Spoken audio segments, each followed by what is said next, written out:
How many of you have seen either Nebraska or The Homesman? Oh, the movie. The Homesman. Nebraska. Good movie, good film. Yeah. I did quite a lot of reading on diaries from women that homesteaded through the Dakotas. And this actually is kind of a compilation of some of the things that I read and thought about. And for many of the women, as portrayed in The Homesman, they literally went crazy. For some reason, there were not that many men. Men seemed to just drink a lot and kind of cope. So this is called The Cottonwood Tree by the Soddy, and the Soddy is a sod house. She walks into the Soddy, bank profits packed into elevators, their grist mills grind out due bills. She takes a rope, wraps it around her hand. Horsehairs like pumice stones fleck away at her calluses. She returns to the board and batten cabin, its flagstone foundation and rock fireplace, sweat in the summer, bear and endure the ice of winter.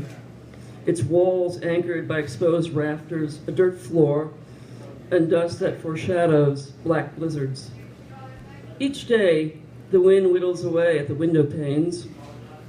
It seeps in, soiling the calicos, washed until their colors fade to dull. Spaces to cook, sit and sleep, muscle their way into one another. No place to escape. She's confined and contained as if in a locked cattle car. Bland food is served on her mother's china, drinks well water from Waterford Crystal, serves chicory coffee that smells sweet but tastes as bitter as its roots. Prays that her garden will yield more than one bowl of beans. She walks to the bed, lays the rope on the mattress stuffed with straw and chicken feathers she plucked and trimmed. She takes the rope, forms a bow tie, takes one end and wraps the bow 13 times, leaving the other end to dangle. She touches her belly. In 6 years, she's buried 6 stillborn babies, an infant son kept in the Soddy until the fields thawed. She wrapped them all in flour sacks, marking their graves with rocks, the cost of wood too dear for dead babies. She places the coiled rope on the table, looks out the window to the fields spinning like wagon wheels toward the horizon. She sees beyond the lonely cottonwood tree, recalls the sooty iron clouds of winter, opening their snow vaults, releasing crystals as fine as coal dust, suffocating bodies where they stood or fell. She steps on the chair, bare feet the color of paste, her breasts half-moon cycling toward full. She slows the rope over the rafter, secures the end, tightens the loop, the coarse hair scratching her back.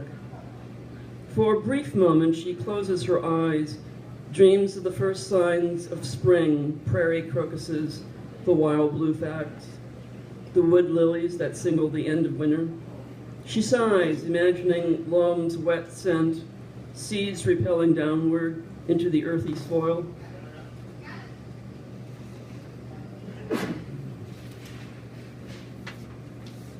She feels the baby kick and wonders if the season's crops will be bountiful, enough money left over to buy a store-bought dress, not homespun flour sacks. Imagines the end of the day, he taking off the oxen's yoke, carrying the sweat off its leathered backs, walking past the graves, sitting by the fire, stroking her belly, catching her contractions until the baby is birthed. She feels the chair begin to tilt, grabs the noose to steady herself, and looks out the window past the cottonwood tree. Oh, wow.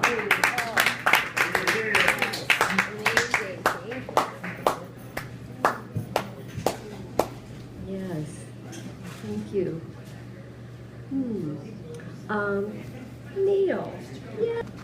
But I'm glad that you reminded us that it was Lent. Yes. And I'm glad I didn't give up key lime pie.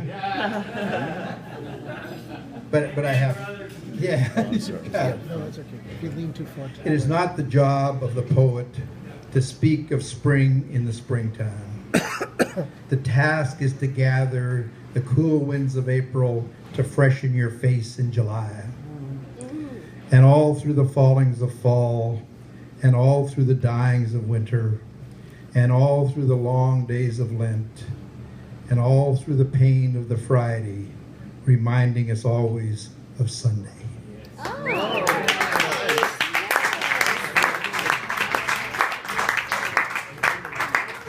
Yeah, we're all.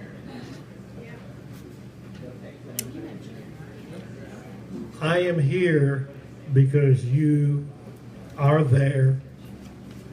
It also reminds me of another saying, we're all here because we're not all there.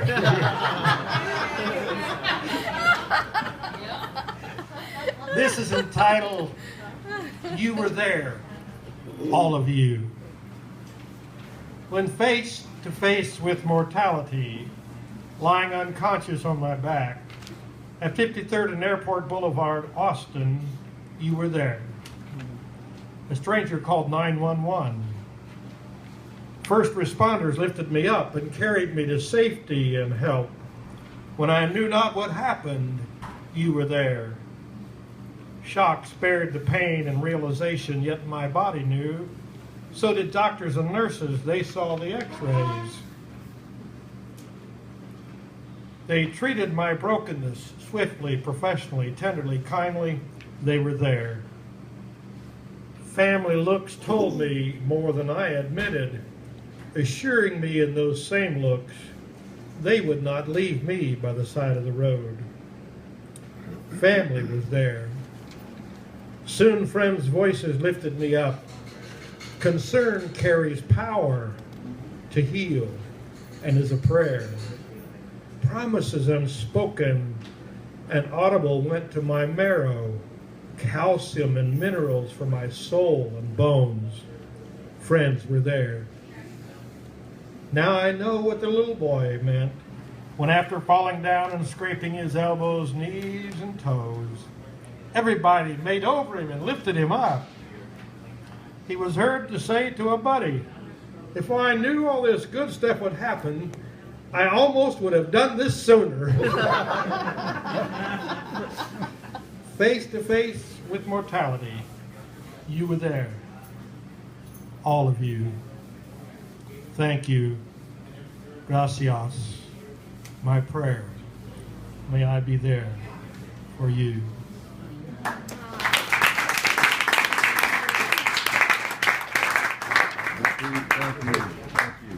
Thank you, Peter. This poem I wrote a couple years ago, but I'm going to read it again because I received a note today from Naomi Nye, and she's going to publish it in the Texas Observer. I am thrilled. Pleased to spike punch, yes.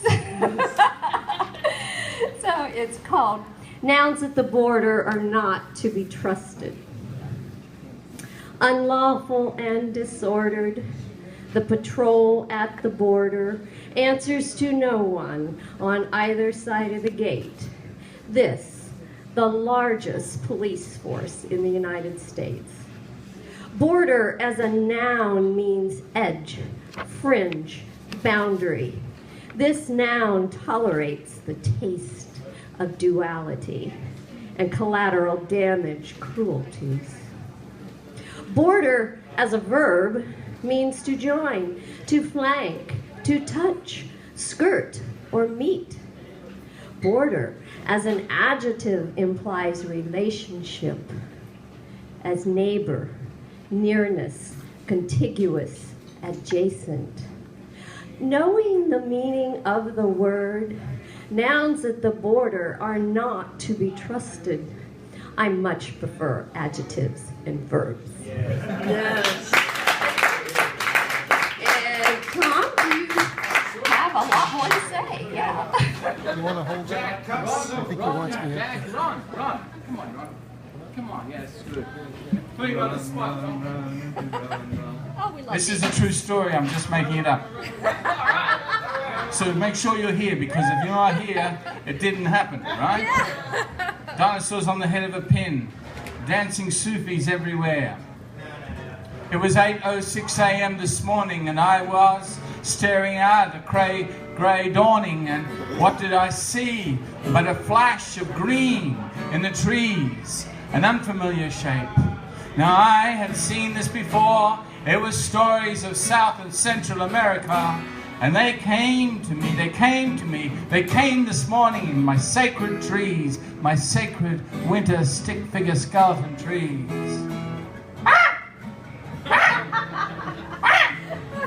All three of them.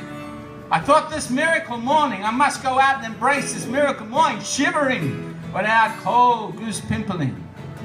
As soon as I did, flew away 3 green parrot promises of a spring day. And I bless the trees, I bless the little black starlings that came in then, bringing shadowing with them, bringing back in the cold to remind us this is just the beginning. The buds and blossoms are waiting, all of us inside you taking the time to unfold the sacred spring stories of our growing. Thank you for your green truths. Thank you for this evening.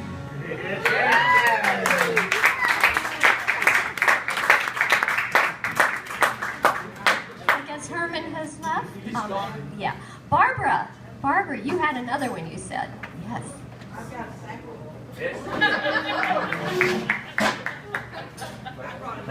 Put out some fruit. Look at that. It's surprising. Serious poems. I used to see wild birds. I'm saving the St. Patrick's Day stuff for Barnes & Noble on the 12th of March. In the Arboretum. 7:30. I didn't realize it until I went through my files. I've written a ton of limericks. Oh. I went to the Celtic Book Festival one time in the Cotton Bowl. A woman was going to have 2 tables full of books.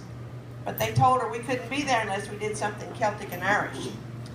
So she said, we'll write y'all a dirty limerick for $5. She froze up when the TV camera got on her before I got there, but I wouldn't have been able to just spurt one out. And so for the rest of the day, I wrote about 8 limericks that were pretty good. One of them has a title longer than a limerick. In case you can't come to Barnes & Noble, maybe I can remember my most famous limerick. For the good times, not to be confused with that country hit song. Now, I am part Irish by birth, which accounts for my red hair and girth. I will dance until dawn, and I will carry on if you'll pay me what I think I'm worth.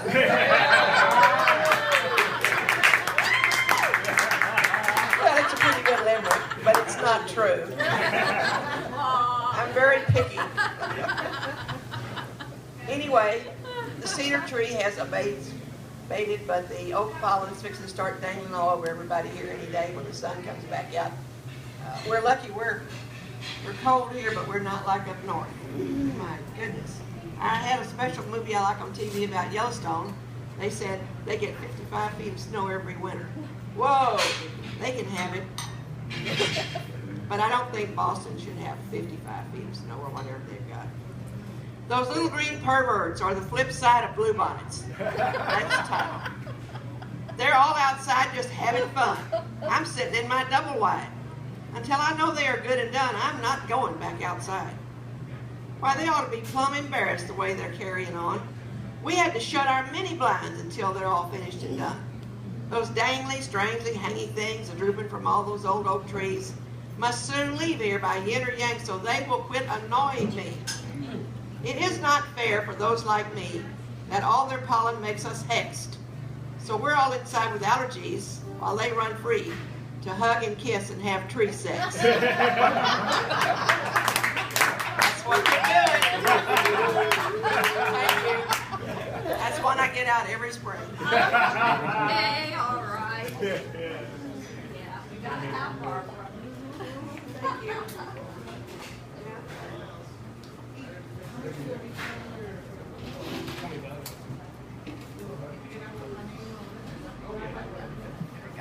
Okay. Now, Lou, do you have another one?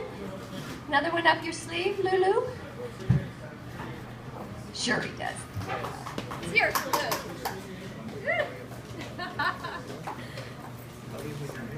It's like a stripper.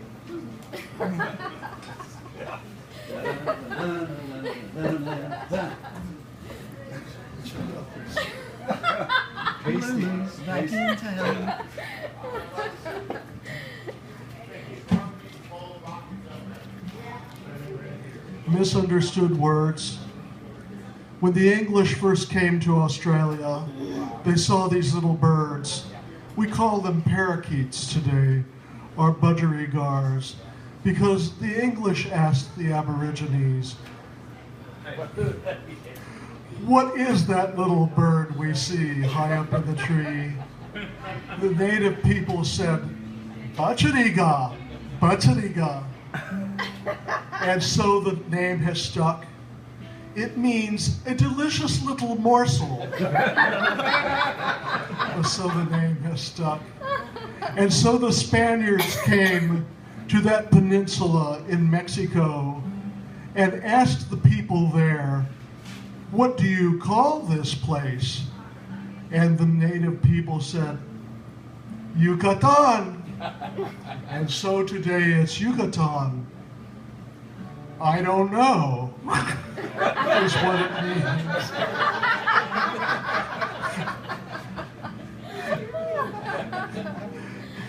And so they came to Texas, and they said, "Where are we, friend?"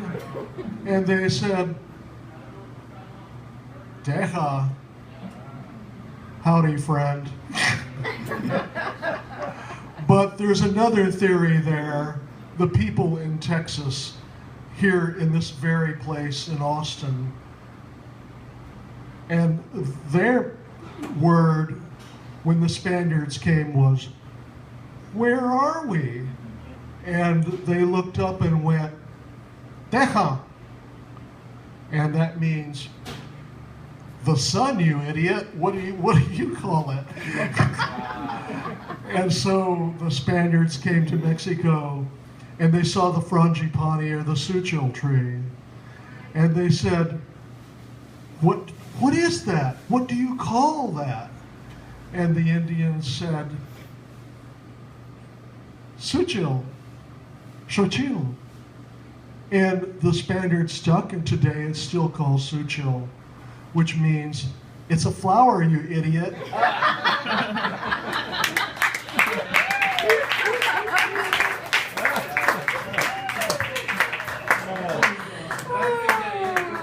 I love words, and what they mean. Yeah. Gordon, I know you have another one. Quick. Yeah. Quick one. Staying with the feathered theme. Nothing like birds. This is my only published poem. It's called Between Plains. Waiting between plains, Love Field, Dallas. A bird, grackle I see, flies through the terminal, landing near my seat, gazing out the large windows, looking for a way out, anxiously pacing up and down on the carpet, then fluttering off, soaring through the corridor to other large windows higher up, still gazing out, looking at the wide open spaces, airliners, other grackles flying freely. I watched this go on for an hour or so. Not one other pair of human eyes notices this saga, plight of lone grackle, and trapped, no way out, marooned with no ticket, between planes. Yes.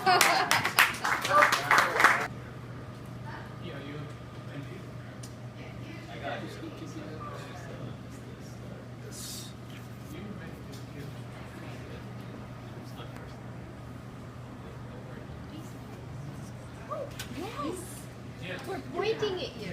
Yes. New fish. New fish.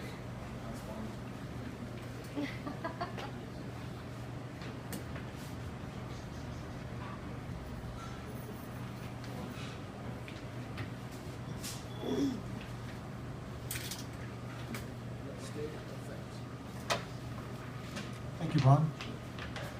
I'm going to try out a new song. I haven't done this in public before.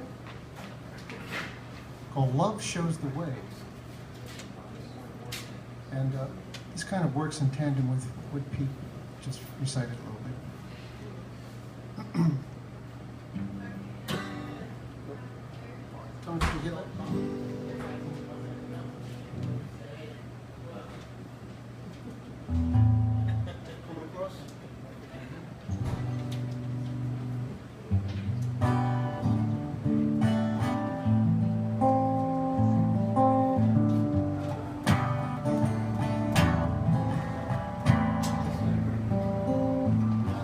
Taking the time to take it slow. Taking the time to let it grow. Taking the time to let you know you. Taking the time to let you show me how we can be friends. We could be friends.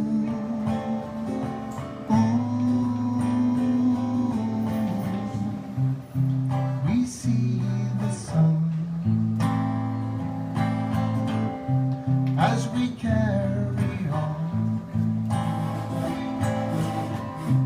Love shows the way, like the light of day.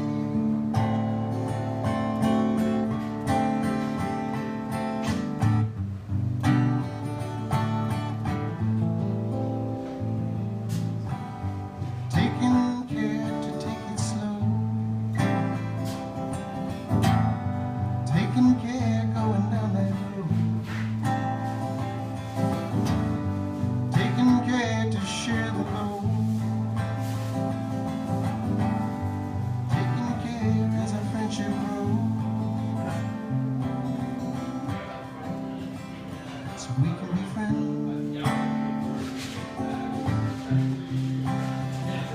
We can be friends.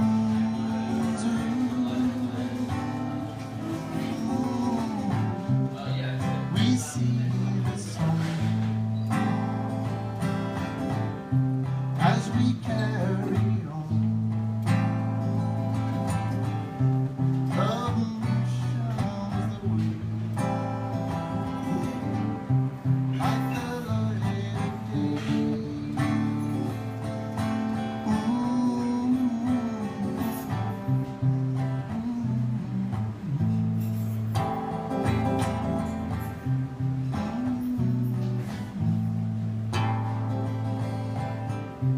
Love shows the way. Yes, yes. Sorry, it's a little bit rusty. We just started it.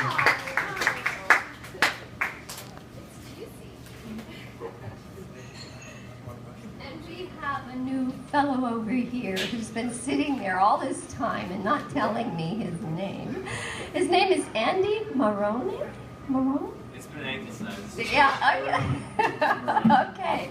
Well, we'd love to hear a short one. Okay, Thanks. All great. right, cool.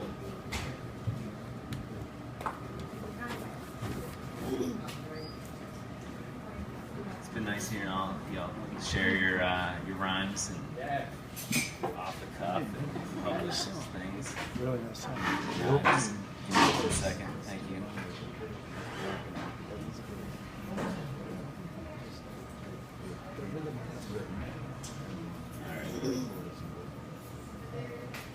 So fortunately, the last song was great, and now I'm kind of forced to be in the friend zone, if you will. You know? There you go. But I liked hearing about Narragansett Bay. Thank you. And sorry, I wrote it. It's on my phone. It's a real pain right now. So it's called Stray Hair. There's a blanket that I found that keeps me near you. When you're not around, it's mostly green, but with some black, broad stripe along its back. Now and then I feel the need to be around you to some degree, but that gets tough because we're done. So I shake that blanket and it comes undone. With flecks of dust and history's past, sure enough, your hair it still doth hath. A squiggle here, a strand there. It's surprising that you still have hair. You gotta admit, it's kind of gross, sad, and pathetic that I must rely on that goddamn blanket. But you're gone, and at times I need you near. So I shake out what pieces I must now hold dear.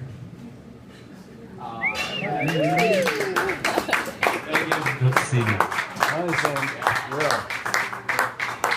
Thank you, Andy. I hope you come back. The fourth Thursday. Cheers. Every month. Yeah. And let's see. Ralph, do you have another short one? Yeah.